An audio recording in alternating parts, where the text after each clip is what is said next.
Welcome everyone to the session Protecting Lands You Love and Water You Drink. I'm Chris Kreider, Lands Campaign Manager, and in the next 10 minutes, you'll hear updates from me, Louise Harrison, our New York Natural Areas Coordinator, and Kat Fiedler, Staff Attorney, on some of our key endangered lands projects. We'll then follow that up with a 10-minute Q&A. Karina, our member communications specialist, is also our tech wizard. And you ready to give a few housekeeping updates? Yeah. Hi, everybody. So like Anthony was saying in the larger group, please try to keep yourself on mute for the entirety of the presentation. As far as questions, please feel free to type them in the chat as you have them. If you go across the bottom of your screen, right next to participants, you should see a little bubble that says chat. And if you open that, you can send it to everybody in the room. I'm going to be keeping track of questions as they come. So don't feel like you have to wait until the end. We will do questions at the end, but send them as soon as you have them and we'll go from there. And that's about it. So I'll let you guys get started. Okay, thank you, Karina. Louise, you're up. Well, good afternoon, everybody. I'm here to update you on our recent work to protect Plum Island.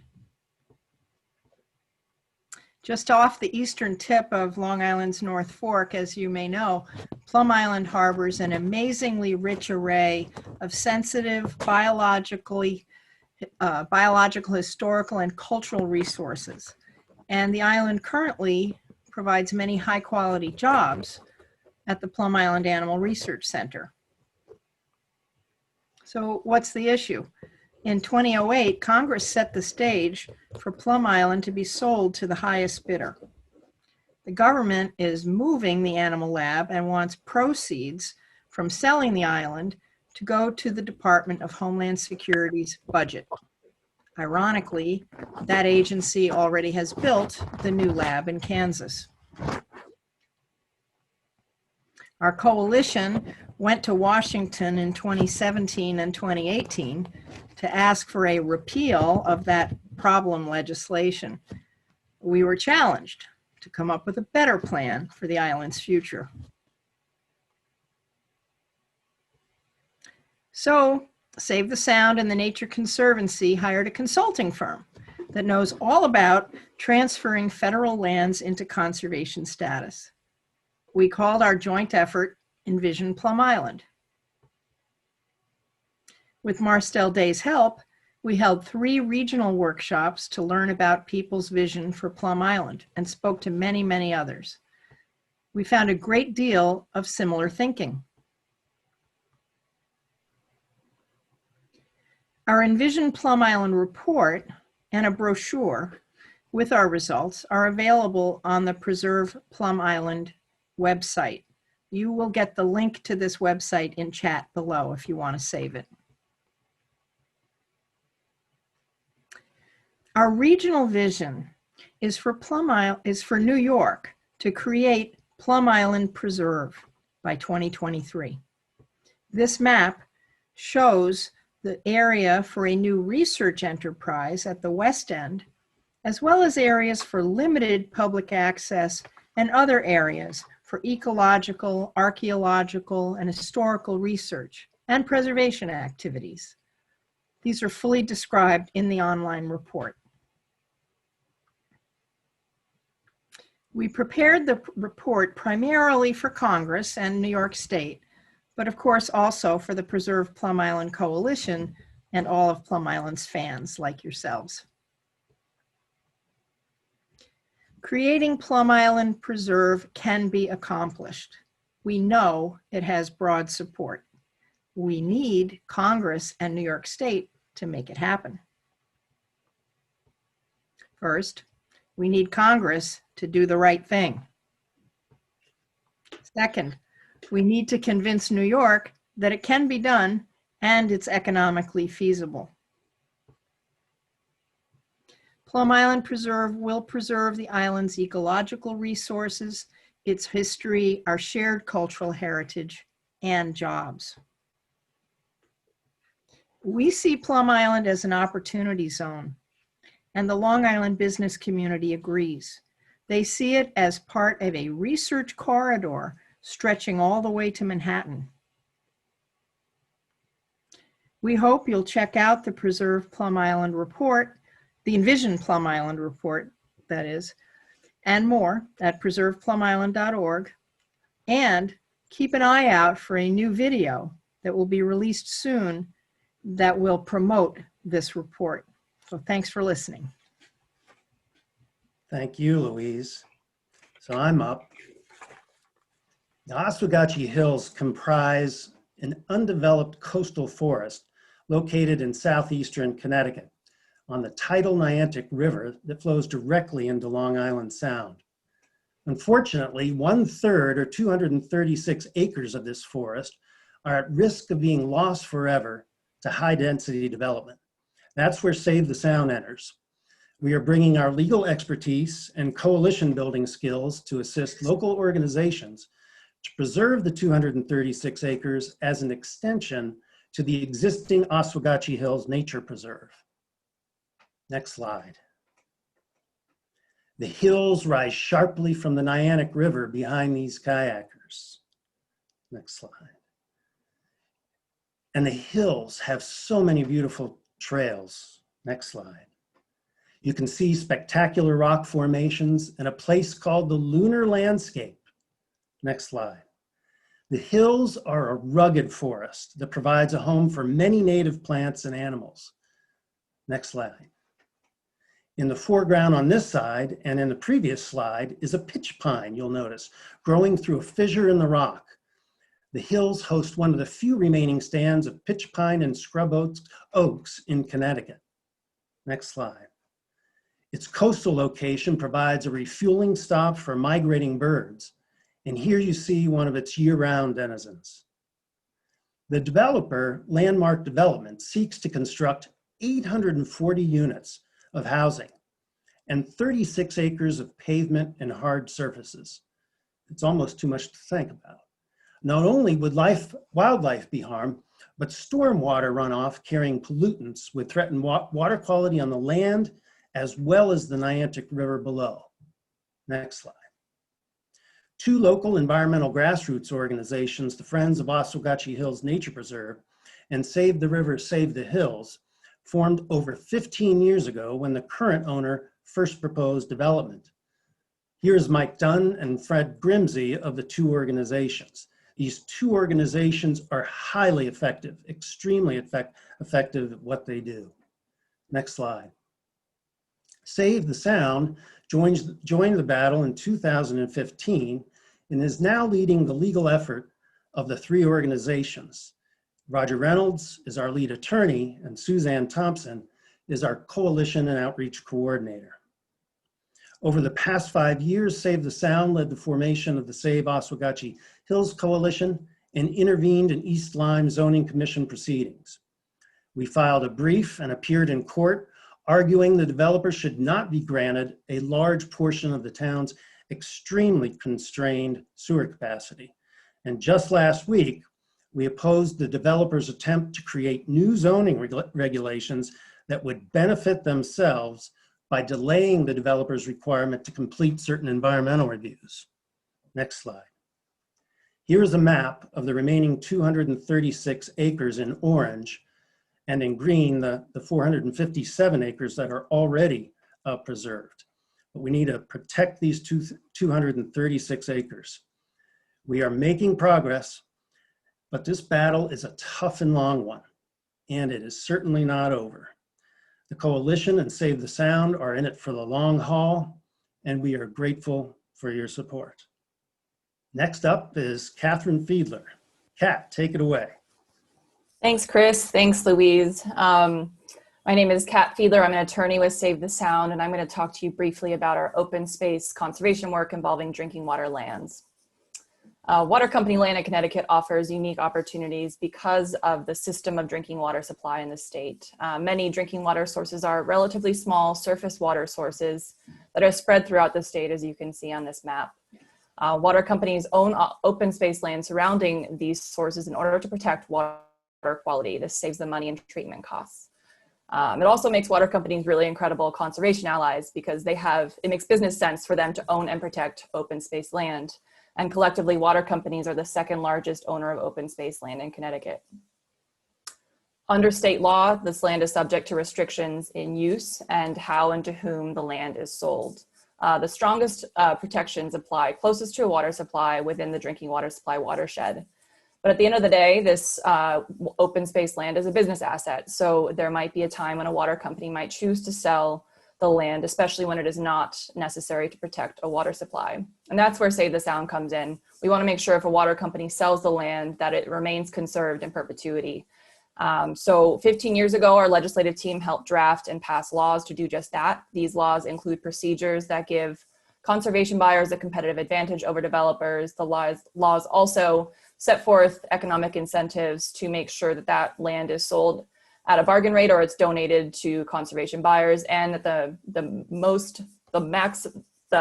land that is conserved is maximized of that parcel. And we've seen really, really positive impacts from those laws in the last 15 years.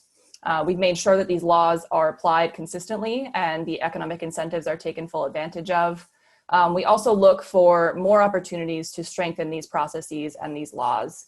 One example of that is in 2019, we established an agreement with Connecticut Water Company where we included a supplemental process on top of those state laws to ensure that land trusts in towns have enough time to review their interest and capacity to acquire lands that might be sold. And we identified certain at-risk properties owned by Connecticut Water Company. These are lands that are no longer needed to protect the water supply and they could be sold in the near future. And through this, we've also worked to empower land trusts in towns by sharing our expertise on these state laws and this supplemental process. We want to make sure they can use these laws to their best advantage. We're also working with Connecticut Water Company to evaluate opportunities for passive recreation on their lands. We think this is really exciting because water company lands often are not accessible to the public for passive recreation, but those uses don't have to be in conflict. Some of this water company land too is located in suburban and urban environments. So these are areas where there might not be other opportunities for passive recreation on open space land. We're also keeping our eyes on the activities of water companies throughout the state to see where there are other at-risk lands where we might need to help support the continued conservation. One area we identified as a potential at-risk open space land parcel is in the northwest part of the state. There's about 11,000 acres surrounding the Colebrook Reservoir in Massachusetts and Connecticut, and that land is further surrounded by more open space state land. So it's a really valuable parcel to keep intact, just given the size of the contiguous open space forest there. But there are proposed changes in the operations by this water company that indicate that there could be early steps that could lead to the sale, or at least open the door to the sale of this land for development. So our goals for this watchdog work and others is to make sure that we participate in all regulatory processes, that we bring in stakeholders early, and that we engage with state agencies fully throughout the process. And we'll keep watching this reservoir over the next few years and the operations of this water company. And we'll also kind of keep an eye throughout the state for any other opportunities like this. I wanted to quickly note a recent victory that I think was a dividend of our earlier legislative work. Greenwich Land Trust in the town of Greenwich just closed on over 70 acres of open space land just last week, acquired from Aquarion Water Company. This is land that is incredibly vulnerable to development, but they were able to make sure that this land will be conserved as open space. They expertly used the state laws and the economic incentives that I mentioned earlier to make this happen. We helped advise on the process, we helped advise on these incentives that they could use, and we supported them in the regulatory process. I think it's a great example of their strong leadership and negotiations, and really kind of what happens when we set these laws in place and make sure that they're used to their full advantage. So we're really happy to see that, and we hope to see more transactions like this to make sure that this land stays conserved. And that is my whirlwind on drinking water land work. So I think we're going to move towards questions, and Karina will help administer that for us. Yeah, if anybody has questions that they just thought of or recently thought of, feel free to type them into the chat. I might give a minute, but alternatively, you can also use the raise hand function if you prefer to ask your question out loud. If you click on the participants panel in the bottom of your screen, if you click that, it should open the panel and there should be a button that says raise hand.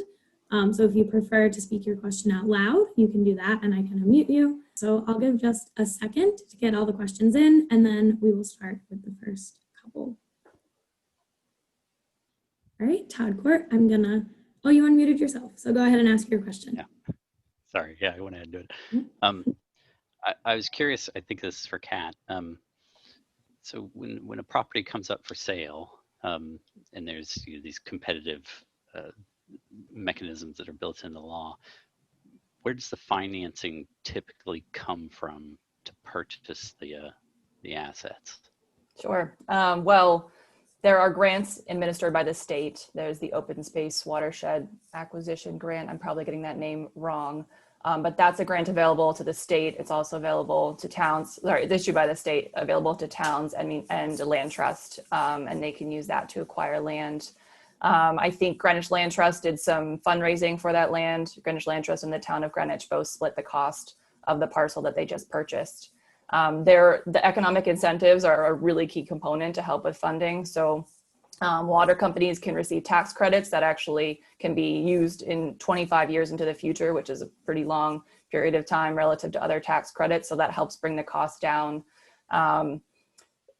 And so that's key, and that is applicable when they sell it at a bargain or they donate the land. So there are, I think, incentives to make sure that cost is minimized. And we want to make sure that those are fully used by the water company so that the cost can be lower. It's certainly helpful to have water companies retain open space land because, again, it's an economic, it's a business asset for them. It helps them save costs. So we love having water companies as partners for open space conservation. I think that's unique compared to other states in this country, is that we have this entity that's not a state, it's not municipalities, it's not land trusts that will hold open space land. So I think without that, it's tough. It's tough to ask the state to acquire land, especially with budget constraints that we're seeing now that are getting worse. Thanks, Kat. And one more question came through. It's not directed at a particular person, but I think it would be an interesting question to have all of you answer. So we'll go kind of in order since it's 3 different projects, and start with Louise with Plum, and then go to Chris, and then Kat. Where do you think you will be focusing your greatest efforts over the next year? Well, not unlike every other part of our programs, we have had impacts from the pandemic on the people that we have been appealing to, such as New York State and the federal government. But we will continue. New York has diverted much of its resources and personnel and activity toward fighting the pandemic. So some of our meetings with New York officials have been delayed, but they will not be forever delayed. And we are planning on getting together with them so that we can get the state to understand that protecting Plum Island is not necessarily a huge financial commitment, in that the Marsdale Day group we were working with came up with a lot of good solutions on how New York could acquire Plum Island without a large financial outlay. And those are all outlined in our report. We also are thinking about a Friends of Plum Island group and helping with that effort. That would allay some of the expenses, we hope, of an interim period between acquiring Plum Island and setting up shop there, protecting Plum Island with security and so forth. So we want to be able to bring this package of ideas to New York, get their attention back, and try to get the governor to get behind this. We think that if we get the governor's stronger interest, we know he is interested, we're also then going to have better luck at the federal level. And we had, of course, some pieces of legislation in the works, but now we're looking at a continuing resolution with appropriations, and an election. So a lot could change after November 3rd. That there's a lot up in the air with that. We had appropriations bills that looked promising, but again, the continuing resolution will probably bring that into January or February. So in those ways, we're kind of in a state of waiting. But this gives us a chance to talk again with the business community and research community some more about ideas for the research district, because we see that as the research district on Plum Island as being key to being able to run the rest of the island. So if we get some kind of an ongoing enterprise in the research district that has the need to have a ferry going back and forth all of the time that can bring personnel. They also could be bringing members of the public for the limited public use that we have in mind for Plum Island. But we need to get a bite into that. We need to get more interest from perhaps major universities with big endowments or business enterprises involved with biotech or other kinds of research. So that's an area we still need to explore some more. And we recently have started to make inroads with the recreational fishing community. And I think we'd like to segue now into the commercial fishing community and gain their support, because that also will influence New York.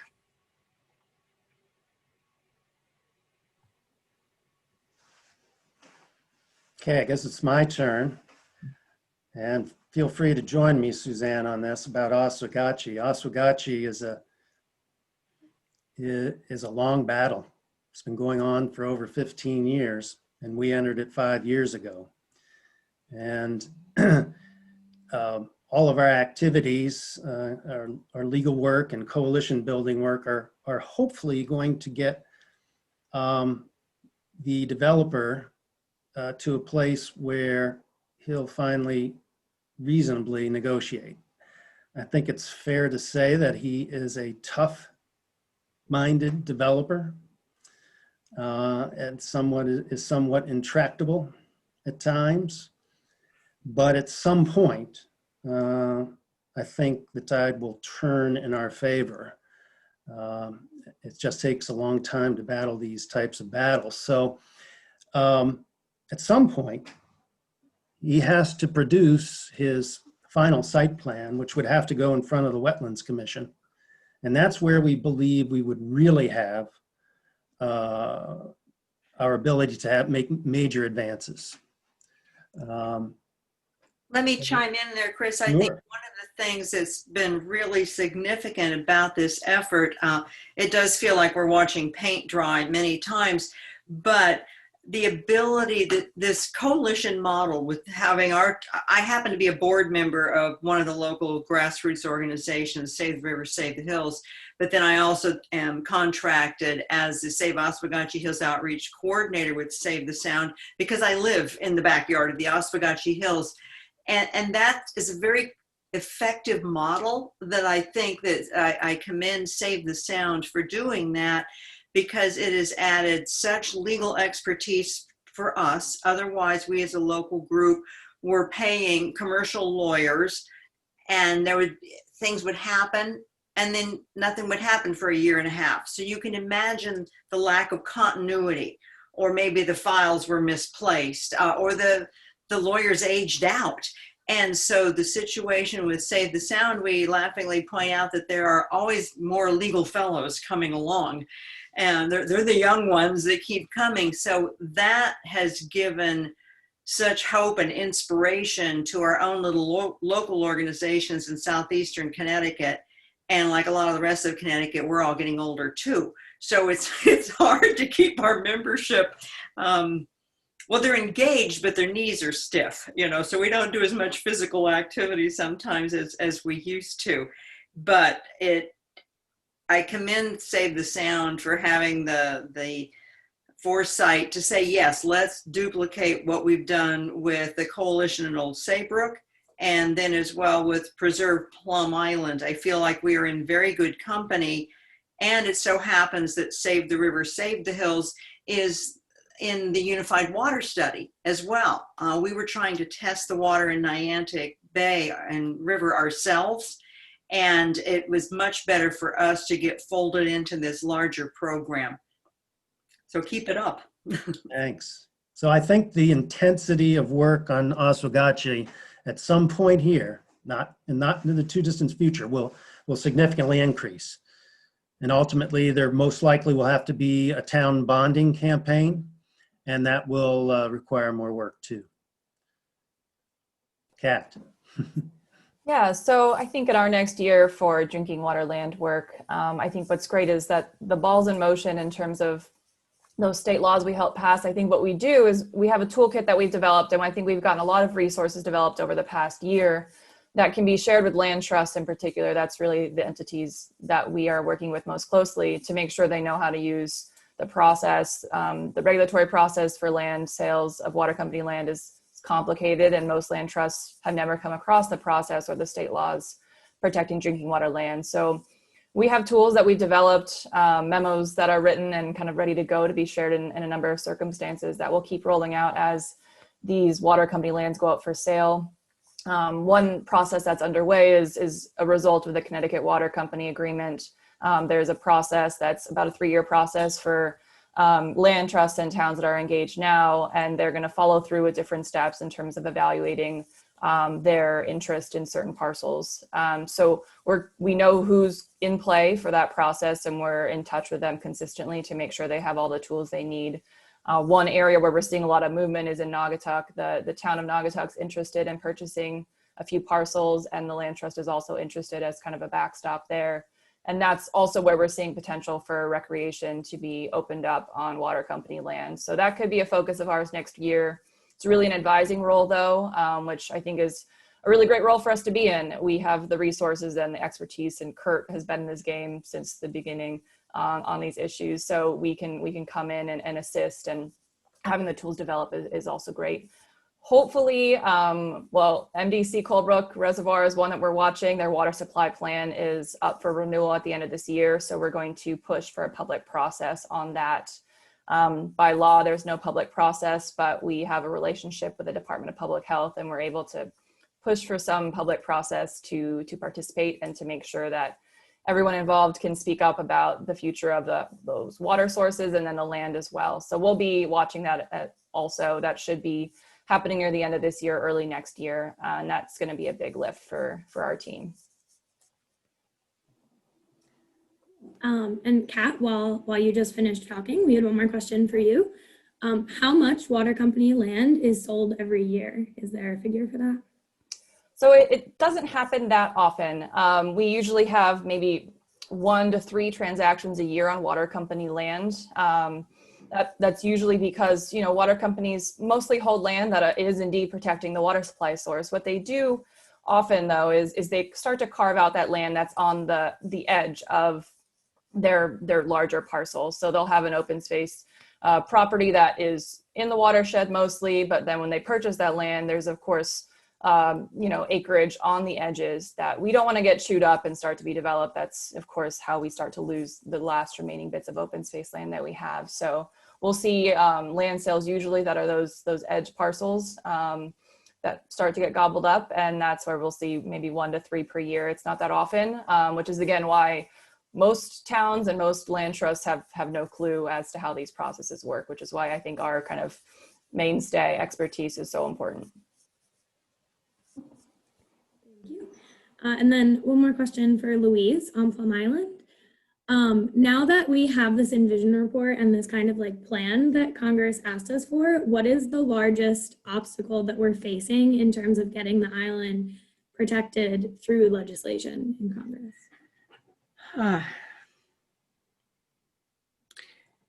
Well, it's going to depend on who you speak with, but it appears that the Department of Homeland Security thinks that there's a lot of money coming to them if they sell this island, and that is something of which they need to be disabused.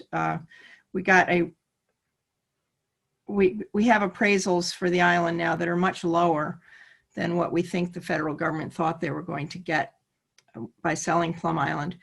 But even so, agencies fight hard for every dollar, and they have their champions in the Senate. And so we will see what happens with the results of this election. That could be significant in favor of preserving Plum Island. We also think that there's a lot to be gained if we can get the governor of the state of New York to come right out and say that he would like, or if there's a future governor, but at this point, this governor would come out and say, we would like Plum Island to be transferred to the state of New York. because I think that will affect a lot of things at the federal level. Chris may have more to add on this, but from my point of view, I think that is a major hurdle. And we were doing very well with the state of New York and meeting with all of the governor's top people when COVID hit. And many of his top people now have been diverted to duties they never dreamed they'd be doing to fight the pandemic. So, you know, in a way, we've stood back to give them space for that. We don't want to waste our energy or their time. At least this past spring and summer, we didn't. I think we're going to be able to ramp up a little bit more with the state as we continue into the fall. Hopefully we can keep COVID at bay in New York. But Chris, did you want to add anything to that? I think you did an excellent job. Nothing more. Great, thanks guys. We're about to leave. We have a minute left. So if any of our speakers want to shout out any current actions people might be able to take, things that they can do to help our causes, to protect Plum Island and Oswegatchie and our drinking water lands, feel free to shout that out real quick. Read the report, read Envision Plum Island at the website, or at least look at the brochure. It's a pictorial synopsis of the bigger report. I think the only thing I'll say with my projects is we always talk about the watchdog work for water pollution, but that goes with lands as well. You know, we try to keep abreast of everything going on throughout the state, but if you hear about activities by your water company, let us know. And I would encourage you to come hike Oswegatchie Hills in East Lyme, Connecticut. Thanks, everyone. Thank you. Yeah, thanks everybody.